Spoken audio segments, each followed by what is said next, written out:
Halo semuanya, Assalamualaikum warahmatullahi wabarakatuh. Perkenalkan, nama saya Anissa, saya dari Fakultas Syariah dan Hukum UIN Sumatera Utara, jurusan Hukum Pidana Islam. Video ini dibuat untuk melakukan suatu kegiatan KKNDR grup ke-52. Sebelumnya, saya ingin berterima kasih banyak kepada dosen pembimbing lapangan, Bapak Dr. Hasnun Jauhari Ritonga MA. Di sini saya akan membahas tentang berita hoax di tengah pandemi COVID-19.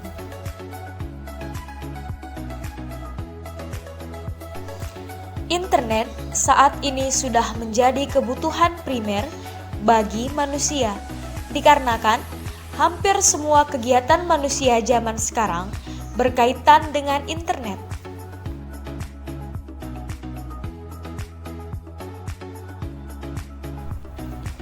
Indonesia merupakan negara pengguna internet ke-6 di dunia setelah Jepang, Brazil, Amerika, India, dan Cina.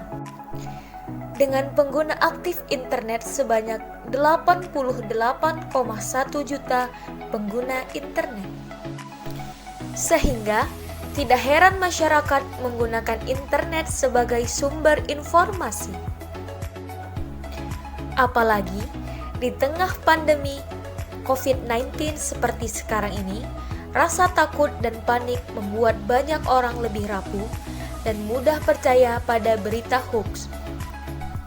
Salah satunya, beredarnya video seorang anak bayi baru lahir bicara telur rebus bisa menolak bala. Dalam postingan yang beredar disebutkan, telur rebus bila dimakan dapat mencegah corona.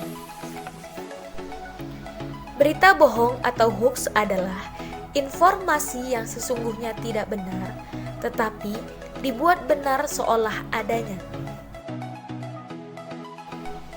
Apa saja dampak dari berita hoax? Dampak dari berita hoax dapat mempengaruhi pola pikir masyarakat, merugikan suatu pihak, menyebarkan fitnah atau informasi yang salah. Bagi penyebar hoax dapat dikenakan Undang-Undang Nomor 19 Tahun 2016 tentang Informasi dan Transaksi Elektronik sebagaimana diatur dalam Pasal 28 Ayat 1. Setiap orang dengan sengaja dan tanpa hak menyebarkan berita bohong dan menyesatkan yang mengakibatkan kerugian konsumen dalam transaksi elektronik. Jika melanggar ketentuan pasal 28 Undang-Undang ITE, dapat dikenakan sanksi sebagaimana diatur dalam pasal 45 ayat 1 Undang-Undang ITE dengan pidana penjara 6 tahun dan denda paling banyak 1 miliar. Jika dipandang dari sisi agama Islam mengenai orang yang berbohong, terdapat di dalam Quran Surah An-Nahl ayat 116 yang artinya, dan janganlah kamu mengatakan terhadap apa yang disebut-sebut oleh lidahmu secara dusta, ini halal dan ini haram, untuk mengadakan kebohongan terhadap Allah.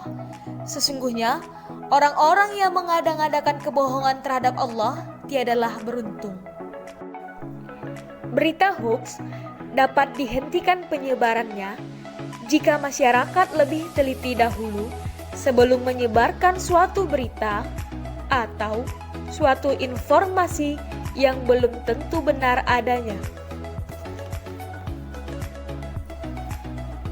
Peranan pemerintah juga dibutuhkan dalam mengedukasi masyarakat untuk tidak menyebarkan suatu berita atau suatu informasi yang belum tentu benar.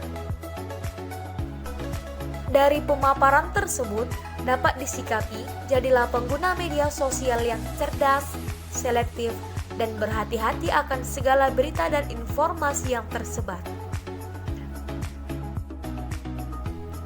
Sekian pembahasan dari saya. Wassalamualaikum warahmatullahi wabarakatuh.